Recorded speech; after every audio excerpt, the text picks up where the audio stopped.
Hola, soy Sofía Villarreal. 34 años. Monterrey, Nuevo León. Viernes por la noche. Apartamento en San Pedro. Ricardo Garza. El tipo con el que viví durante 9 años. Sin anillo, sin matrimonio. Organizó una fiesta de libertad en toda regla. Altavoces a todo volumen, amigos gritando, champán descorchándose. Me entregó una maleta, 900 pesos en efectivo, y literalmente, me empujó fuera mientras todos vitoreaban. Finalmente soltera de nuevo, me subí a lo único que todavía estaba a mi nombre, el viejo Honda Civic de 2008 de la abuela, y conduje bajo una lluvia helada hasta la casa de mis padres en Cumbres. 2 de la madrugada. Estoy empapada, golpeando la puerta. Papá, Gerardo Villarreal, la entreabre lo justo para verme chorreando en el porche. Eres una mujer adulta. Tú elegiste esa vida. Ahora, lidia con ella. Mamá, Diana, está detrás de él, con los brazos cruzados, en silencio. Mi hermana, Mónica, se asoma y escupe: esto no es un hotel de caridad, Sofía. La puerta se cierra de golpe. El cerrojo hace clic.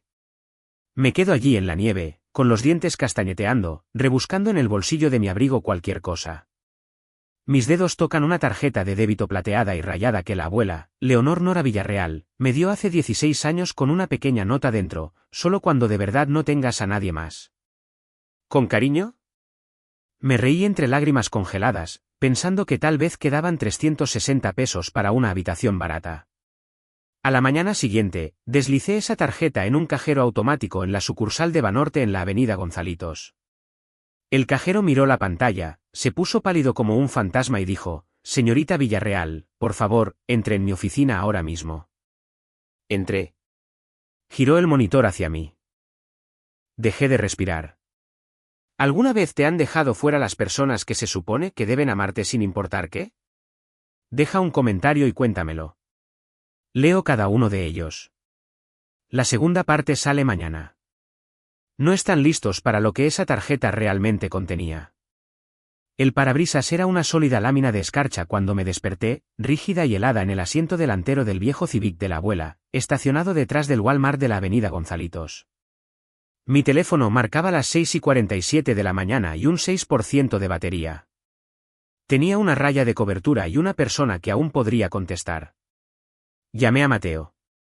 26 años, todavía vivía en el sótano de casa de mamá y papá, trabajaba a tiempo parcial en una tienda de refacciones en Apodaca.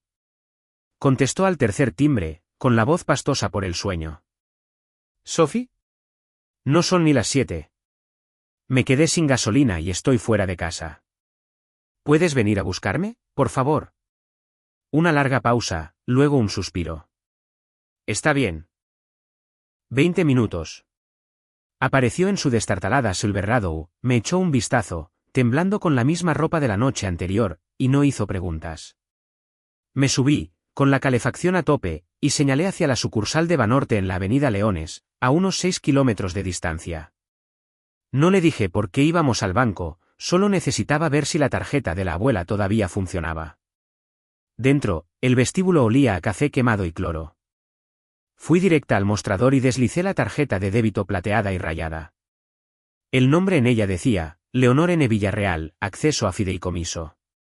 El señor Domínguez, un hombre delgado con gafas de montura de alambre y una etiqueta con su nombre que había visto días mejores, tomó la tarjeta. La pasó una vez, frunció el ceño, la pasó de nuevo. Su rostro perdió el color tan rápido que pensé que podría desmayarse. Señorita Villarreal. Su voz se quebró. ¿Podría venir conmigo, por favor? Me guió más allá de la fila de cajas hasta una pequeña oficina privada.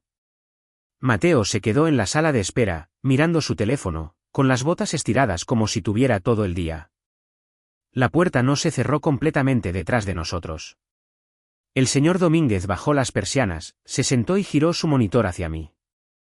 El saldo indicaba 1,411,428,953.34 pesos y subiendo en tiempo real por los dividendos de la noche. Me quedé mirando. Se me secó la boca. Mi corazón golpeaba contra mis costillas tan fuerte que lo sentía en la garganta. Habló lentamente, como si yo fuera una niña o alguien a punto de salir corriendo. En 1997, su abuela compró una cantidad significativa de acciones de una empresa tecnológica estadounidense. Colocó la posición completa en un fideicomiso irrevocable con usted como única beneficiaria al cumplir los 18 años. Los intereses, dividendos y todas las ganancias se han capitalizado, sin tocar, durante más de 25 años.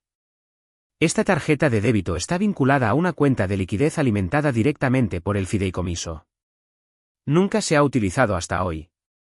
No podía hablar. Solo seguía mirando el número. Detrás de la puerta entreabierta, Mateo había dejado de mirar el teléfono. Ahora estaba de pie, con el teléfono bajado, la oreja inclinada hacia el hueco. Vi su reflejo en el cristal de un certificado bancario enmarcado en la pared. Sus ojos estaban muy abiertos, la boca ligeramente entreabierta. El señor Domínguez siguió hablando, en voz baja. Nadie más tiene acceso. Ni sus padres, ni ningún hermano. La ley mexicana y los términos del fideicomiso son férreos. El capital principal permanece bloqueado hasta que cumpla 55 años, pero la cuenta de liquidez se recarga mensualmente. Podría retirar hasta 9 millones de pesos hoy sin activar ningún evento fiscal o notificación. La mano de Mateo se movió lentamente hacia su bolsillo. Sacó su teléfono, sus pulgares volando por la pantalla. Luego se deslizó hacia el letrero del baño, con la cabeza gacha, los hombros rígidos. Finalmente encontré mi voz. ¿Alguien más puede ver este saldo? Solo con su consentimiento por escrito o una orden judicial firmada por usted. El fideicomiso fue estructurado de esa manera a propósito. Asentí, entumecida. El señor Domínguez imprimió una sola hoja, solo el saldo, sin otros detalles, y la deslizó en un sobre. Llévele esto a cualquier asesor de patrimonio privado en quien confíe. Y, señorita Villarreal, tenga cuidado a quien se lo cuenta. Salí con piernas que no sentía como mías. Mateo ya se había ido. Su camioneta no estaba en el estacionamiento. Me quedé en el frío, con el sobre en el bolsillo, mirando el espacio vacío donde había estado estacionado 10 minutos antes. Mi hermano pequeño acababa de oírlo todo. Tomé un Uber directamente desde el estacionamiento del banco hasta la Torre Isco en Valle Oriente. La oficina de Alejandro Cárdenas estaba en el piso 22, todo cristal y acero y dinero silencioso. Su asistente me hizo pasar de inmediato. Cárdenas mismo tendría unos 60 años, barba canosa, un traje caro, sin corbata. Me estrechó la mano, me indicó la silla de cuero frente a su escritorio y no perdió el tiempo en charlas triviales. Saqué el archivo del fideicomiso en el momento en que Banorte alertó sobre el primer intento de retiro en 25 años, dijo, deslizando una gruesa carpeta hacia mí. Su abuela era mi clienta. Fue hermética, Sofía. Irrevocable, con cláusulas de protección contra el despilfarro, cláusula de no impugnación, todo el paquete. Los tribunales de Nuevo León ya lo han ratificado en 3 ocasiones distintas. Tragué saliva. 3 ocasiones. Asintió una vez. Sus padres presentaron peticiones en 2002, 2008 y nuevamente en 2014, alegando que Leonor carecía de capacidad cuando lo formalizó. Cada uno de los jueces desestimó los casos en cuestión de semanas. Los informes médicos del Hospital San José eran abrumadores. Su abuela estuvo lúcida hasta el día de su muerte. Se me revolvió el estómago. Él continuó. Después de la última desestimación, su padre intentó otra estrategia, solicitar la tutela sobre usted, personalmente, argumentando que era financieramente inmadura. El juez se rió de él y lo echó del tribunal. Miré la carpeta como si pudiera morderme. Cárdenas se inclinó hacia adelante. En resumen, nadie toca un centavo sin su firma. Ni sus padres, ni ningún hermano, ni un futuro cónyuge. El fideicomiso lo dice en letras mayúsculas. Mi teléfono empezó a vibrar sin parar en mi bolsillo.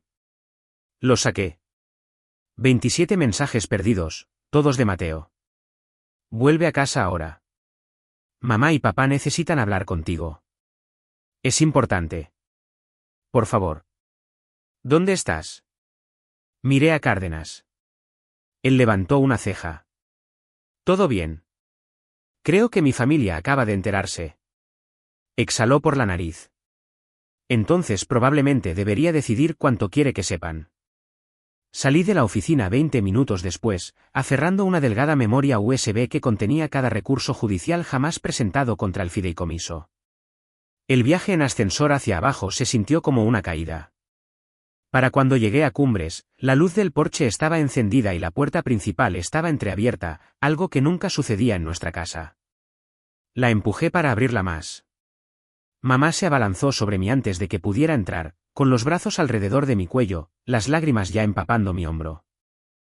«Oh, cariño, estábamos tan preocupados». «¿Por qué no llamaste?» Papá apareció detrás de ella, con los ojos enrojecidos, la voz suave. «Dijimos cosas horribles anoche. Estábamos asustados y enfadados». «Entra, cariño. Por favor». Mónica estaba al pie de las escaleras en pantalones de yoga y maquillaje perfecto, con los brazos abiertos como si fuéramos las mejores amigas perdidas hace mucho tiempo. «Me siento fatal. Dejémoslo atrás, ¿de acuerdo?» Me guiaron a la sala de estar como si estuviera hecha de cristal. Café recién hecho en la mesa, mi panqué de elote favorito todavía caliente. Mamá dejaba de tocarme el brazo, el pelo, como si necesitara pruebas de que era real. Papá se sentó frente a mí, con las manos entrelazadas. Mateo nos contó todo lo del banco. «Sofía, no teníamos idea de que la abuela Nora hiciera algo tan grande por ti». Mamá se secó los ojos con un pañuelo de papel. «Todos estos años, pensamos que se había gastado todo en facturas médicas. Estábamos equivocados». Mónica se acercó en el sofá. «Somos una familia. Nos mantenemos unidos pase lo que pase. ¿Verdad?» Papá sacó de una carpeta manila una gruesa pila de papeles encuadernados en azul. La colocó suavemente frente a mí. «Hicimos que nuestro abogado redactara esto hoy», dijo, con la voz tranquila, casi tierna. «Es un poder notarial limitado, solo para las cuentas financieras. Tú sigues siendo la propietaria, al 100%, pero nos dejas ayudarte a administrarlo. Inversiones, impuestos, asuntos legales. Ese tipo de dinero es complicado, cariño. No deberías cargarlo sola». Mamá asintió con entusiasmo. «Solo queremos protegerte». Mónica sonrió, con los ojos brillantes. «Piénsalo como un trabajo en equipo. Organizaremos reuniones familiares, decidiremos juntos dónde puede hacer el dinero el mayor bien». Le di la vuelta a la portada. El documento se titulaba «Cesión irrevocable de interés beneficiario y nombramiento de cofideicomisarios». Página tras página de jerga legal que básicamente entregaba el control a una nueva junta familiar, con mi padre como presidente. Mi pulso martilleaba en mis oídos. Levanté la vista. La expresión de papá era de pura preocupación. «Es solo papeleo, Sophie. Tú firmas, lo presentamos, y nadie tendrá que volver a preocuparse». Mamá se acercó y me apretó la mano. «Te queremos. Eso es todo». Mónica añadió en un susurro, «Estamos muy orgullosos de ti».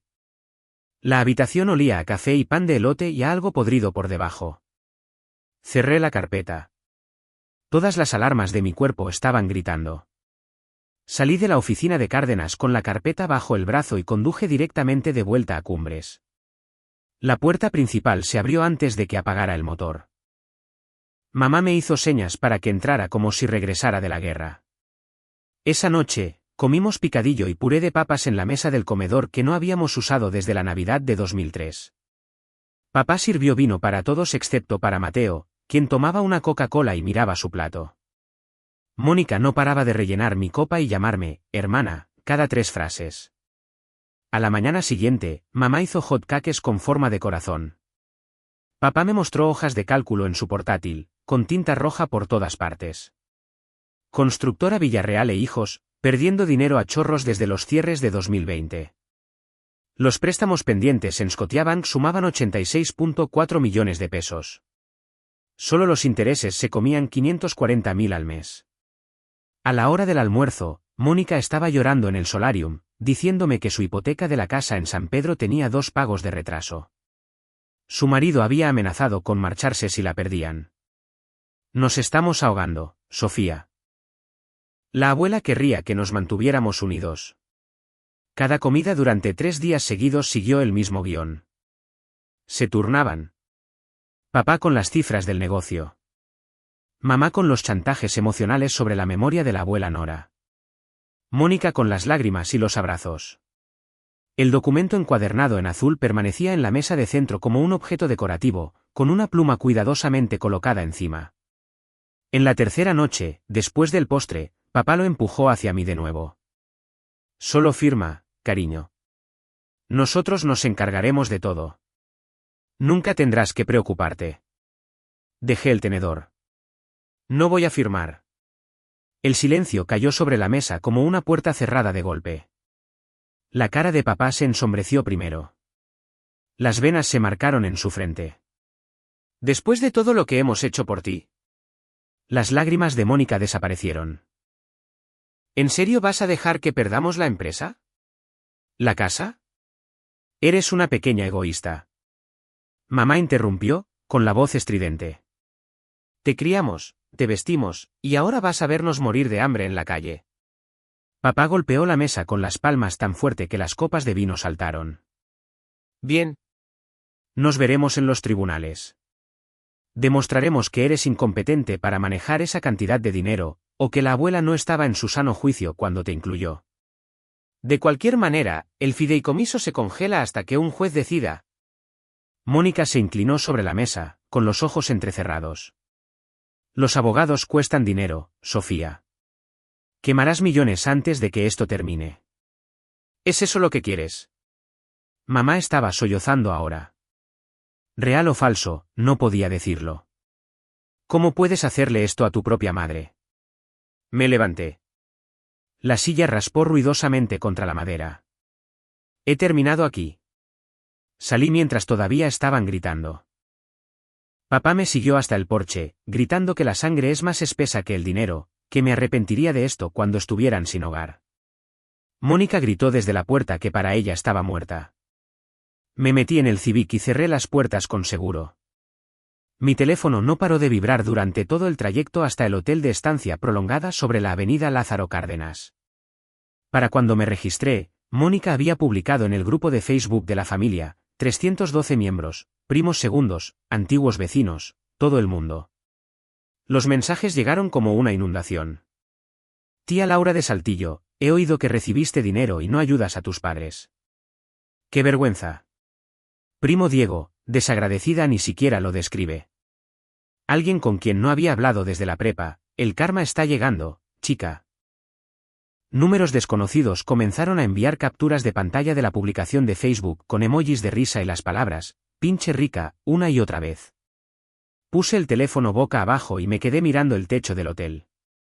3 días de bombardeo de amor se habían convertido en puro veneno en el segundo en que me negué a ceder el control. Bloqueé cada número familiar que reconocí y pedí papas a la francesa al servicio de habitaciones que no comí. La guerra había comenzado oficialmente. El sobre de estafeta aterrizó en el escritorio de mi suite de estancia prolongada como un ladrillo. Alejandro Cárdenas lo había enviado por mensajería urgente desde la Torre Isco con una sola nota adhesiva, autorización completa firmada. Todo lo que antes se nos prohibió mostrarte ahora es tuyo. Cerré la puerta con llave, apagué las luces excepto una lámpara y abrí el paquete. Cientos de páginas se derramaron, alegatos judiciales, registros de facturación, correspondencia, informes médicos, incluso notas manuscritas de hace 15 años. Cada documento llevaba el mismo encabezado en negrita, asunto, fideicomiso irrevocable de Leonor N. Villarreal. La primera bomba fue un registro de llamadas fechado la misma noche en que Mateo huyó del banco. 9:14 de la noche. Llamada saliente del móvil de Gerardo Villarreal a Cárdenas y Asociados, SC duración, 47 minutos. Anotación de facturación, consulta de emergencia. Reactivación inmediata de la impugnación del fideicomiso Villarreal. El cliente informa que la beneficiaria ha accedido a los fondos. Sentí que la sangre se me iba de la cara. Siguiente carpeta. 2002, Juzgado de lo Familiar de Nuevo León. Gerardo y Diana Villarreal contra la sucesión de Leonor N. Villarreal. Alegaban que la abuela carecía de capacidad testamentaria cuando firmó el fideicomiso. Adjuntaron una única declaración jurada de un médico que la había visto una vez por una muñeca torcida. El juez lo desestimó en 4 páginas y ordenó a mis padres que pagaran las costas legales de la sucesión. 2008. Petición de emergencia para la tutela plenaria sobre Sofía Villarreal, de 18 años. Papá argumentaba que yo era incapaz de administrar activos sustanciales debido a la inmadurez y un historial de mala toma de decisiones. Adjuntó mi formulario de baja de la universidad como prueba. El juez escribió en el margen: la decepción con la herencia no es motivo de tutela. Denegado con carácter definitivo. 2014. Otro desafío a la capacidad, esta vez con un psiquiatra pagado que diagnosticó a la abuela con deterioro cognitivo moderado, basado en una llamada telefónica de 15 minutos. Ese mismo médico entregó su cédula profesional 2 años después de que el Consejo Estatal descubriera que había fabricado informes en otros 6 casos de herencia. Moción denegada, amenaza de sanciones. Luego vino la nueva presentación, todavía caliente, de la impresora. 4 días después de mi visita a Banorte, papá transfirió 450.000 de pesos del último préstamo para equipos de la empresa en Santander a Cárdenas y Asociados con la línea de asunto, anticipo, intervención fideicomiso familiar Villarreal fase 2. 2 días después, otros 540.000 de pesos fueron a un bufete de prestigio en la Ciudad de México que se especializa en disputas complejas de patrimonio familiar. Su petición de emergencia sellada pedía al tribunal que congelara todas las distribuciones del fideicomiso hasta que una audiencia pudiera determinar si yo estaba sujeta a coacción o influencia indebida, y si deberían nombrarse cofideicomisarios familiares para la protección de la beneficiaria. Se adjuntaron borradores de declaraciones listas para ser firmadas. Gerardo Villarreal, jurando que yo tenía un patrón documentado de dependencia financiera y volatilidad emocional. Diana Villarreal, afirmando que una vez amenacé con escaparme a los 16 porque no me compraron un coche. Mónica Villarreal de Garza, lista para testificar que yo era incapaz de vivir de forma independiente sin un apoyo significativo de terceros, citando mi relación de 9 años con Ricardo como prueba de mal juicio. Incluso tenían preparada una evaluación psicológica ordenada por el tribunal con un perito al que ya habían pagado. Pasé a los registros bancarios. Los 990.000 de pesos en honorarios legales provenían del último préstamo de construcción, garantizado por cada excavadora, bulldozer y camión de volteo que le quedaba a la empresa. Papá había hipotecado las máquinas que construyeron la mitad de los puentes en Nuevo León solo para intentar robar lo que la abuela me dejó. Extendí las páginas por la alfombra como el mapa de la escena de un crimen. 15 años. 15 años de demandas mientras la abuela estaba viva. Más cuando cumplí 18. Más cuando murió. Y en el momento en que Mateo les dijo la cifra real, papá quemó el último salvavidas de la empresa para contratar a los tiburones más caros de México. Abrí mi MacBook, creé una nueva unidad encriptada y empecé a escanear. Página tras página tras página, cada mentira, cada firma falsificada, cada peso que gastaron tratando de tomar lo que nunca fue suyo. Me temblaban tanto las manos que los primeros 10 escaneos salieron torcidos. Tuve que empezar de nuevo. Cuando terminé, el reloj marcaba las 4:07 de la mañana. Me senté en el suelo rodeada de papel y rabia.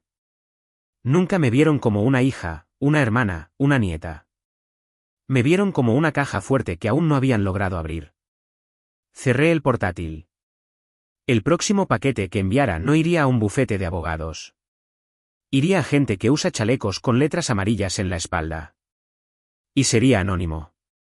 Nunca dormí más de 3 horas seguidas después de la noche en que terminé de escanear los archivos.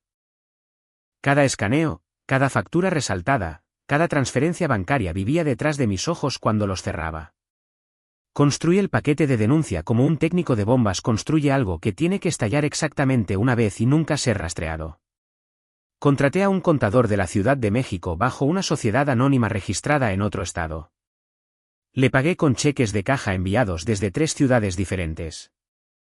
Él produjo un informe forense de 180 páginas con apéndices que parecían una tesis de posgrado, empresas fantasma registradas a nombre de primos que nunca habían empuñado un martillo, fraude en órdenes de cambio en obras públicas, depósitos en efectivo dentro de las 48 horas de cada pago de progreso falso. Y una hermosa telaraña que mostraba cómo el dinero sucio volvía limpio a través de arrendamientos de equipos que nunca existieron. Añadí el historial completo de los ataques al fideicomiso, cada petición desestimada, cada amenaza de sanción, cada peso que papá desangró de la empresa para luchar contra el último deseo de la abuela. Cuando la unidad final fue encriptada con una contraseña de 256 caracteres que memoricé y luego quemé, conduje hasta el centro a las 2:43 de la mañana, estacioné a 2 manzanas del Palacio Federal y dejé caer 2 sobres acolchados idénticos en el buzón de la calle Padre Mier. Uno dirigido a la Oficina de Denuncias del SAT. Otro a la Fiscalía General de la República en Monterrey, atención, Unidad de Delitos Financieros. Sin huellas dactilares, sin ADN, sin remitente. Luego desaparecí de nuevo. 61 días después, estaba en el pasillo de los cereales en el Soriana de Cumbres cuando todos los teléfonos de la tienda empezaron a vibrar a la vez. El mío primero.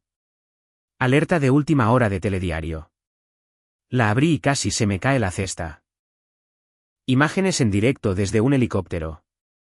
Una docena de camionetas sin distintivos y 2 patrullas de la policía de Monterrey bloqueando la entrada a Constructora Villarreal en la Colonia del Valle. Agentes con chalecos azul marino con letras amarillas de FGR salieron en tropel, llevando arietes y cajas de pruebas. Papá estaba en la acera con su polo gris de la empresa, las manos esposadas a la espalda, mirando al suelo mientras una agente le leía sus derechos. En una hora, la Fiscalía General desveló la acusación de 58 cargos: fraude, lavado de dinero, delincuencia organizada, evasión fiscal, todo el paquete. Valor estimado del esquema, 223.2 millones de pesos en 14 años.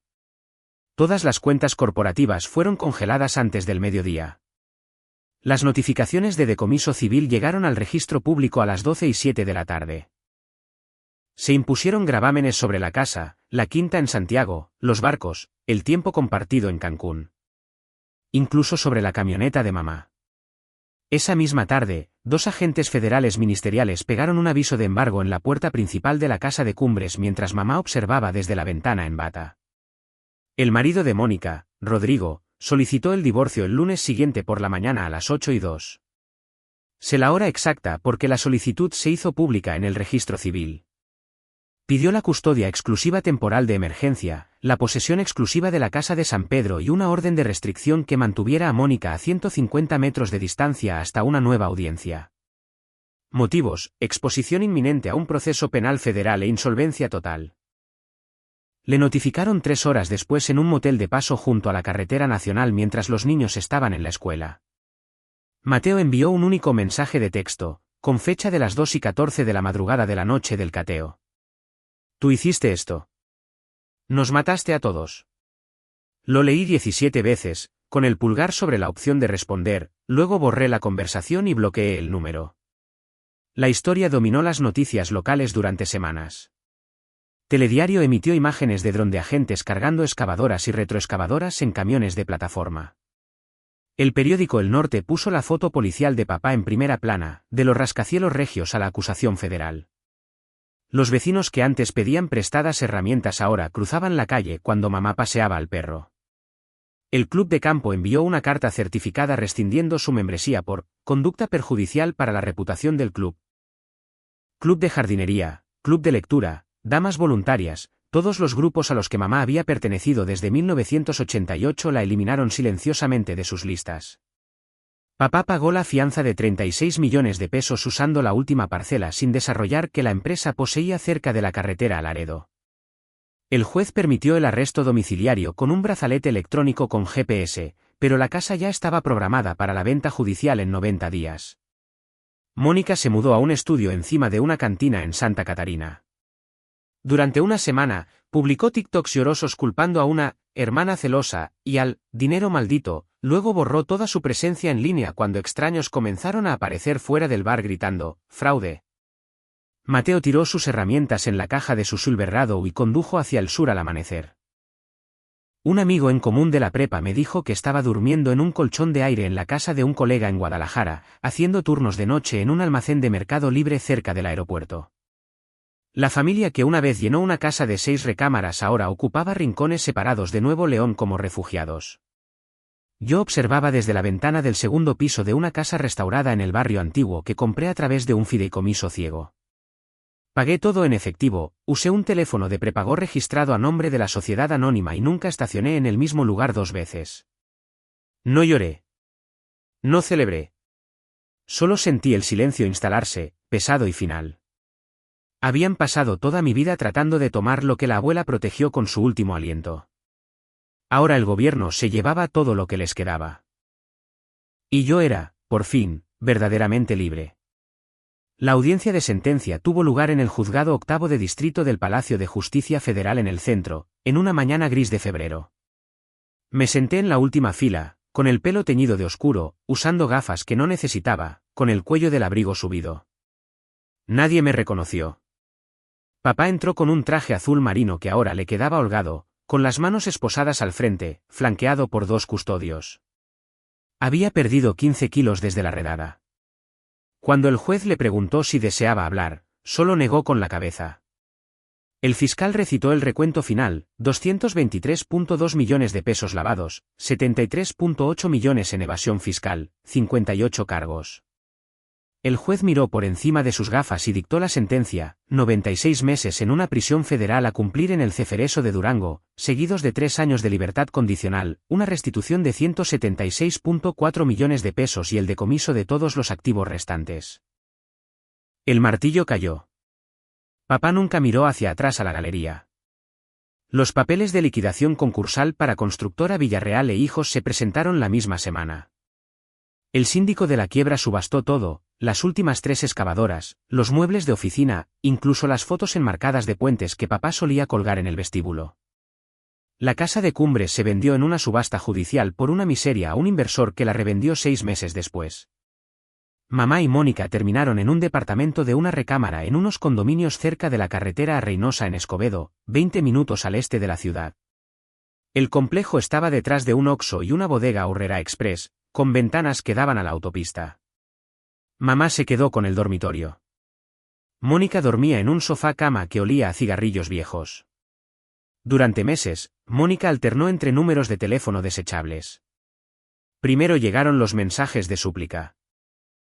Sofía, por favor, el abogado de la apelación necesita otros 270.000 de anticipo. Soy tu hermana. La sangre no deja de ser sangre. Luego el tono cambió. Arderás en el infierno por esto. Le estoy diciendo a todos los reporteros que pagaste a los federales para destruirnos. Sé dónde vives. Bloqueé cada nuevo número en el momento en que aparecía. El último vino de una Lada 81 a las 3:07 de la mañana.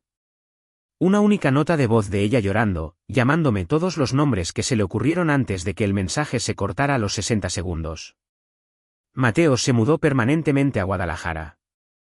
Consiguió un trabajo gestionando el inventario para un distribuidor de suministros médicos y alquiló un estudio por allá. La única vez que nos comunicamos fue cuando necesitó mi firma en algún antiguo documento de impuestos conjunto que el SAT todavía quería. Sus correos electrónicos tenían 3 líneas: sin saludo, sin despedida. Nunca mencionó a papá, mamá, Mónica o el dinero. Conservé mi casa del barrio antiguo, pero también compré una segunda propiedad bajo otra sociedad anónima, un tranquilo dúplex de ladrillo en la colonia Obispado donde nadie hacía preguntas. Pagué en efectivo, estacioné en el callejón y aprendí a vivir sin dejar rastro. Mamá lo intentó una vez. Una carta manuscrita reenviada a través de la oficina de Cárdenas. 8 páginas de versículos de la Biblia y frases subrayadas sobre el perdón y la familia, y qué pensaría la abuela Nora. La leí una vez, la doblé en un cuadrado y la dejé caer en la chimenea. El registro de visitas de la prisión en el Cefereso de Durango se mantuvo mayormente vacío.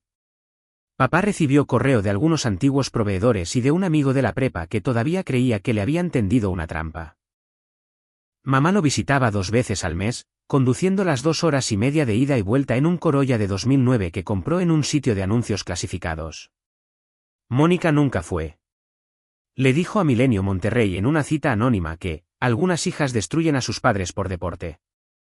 Leí el artículo en mi teléfono mientras tomaba café en mi porche trasero. No sentí nada. 11 meses después del martillazo, las apelaciones se agotaron. Los activos habían desaparecido. Y las personas que una vez llenaron una casa de 6 recámaras con ruido ahora vivían en silencios separados que ellos mismos habían construido. Yo todavía tenía el fideicomiso. Todavía tenía la tarjeta de la abuela en mi cartera. Todavía tenía una vida que nunca volverían a tocar. La historia había terminado para ellos. Para mí, apenas había comenzado. La nieve comenzó a caer en el momento en que salí del Uber en la entrada del Panteón del Carmen.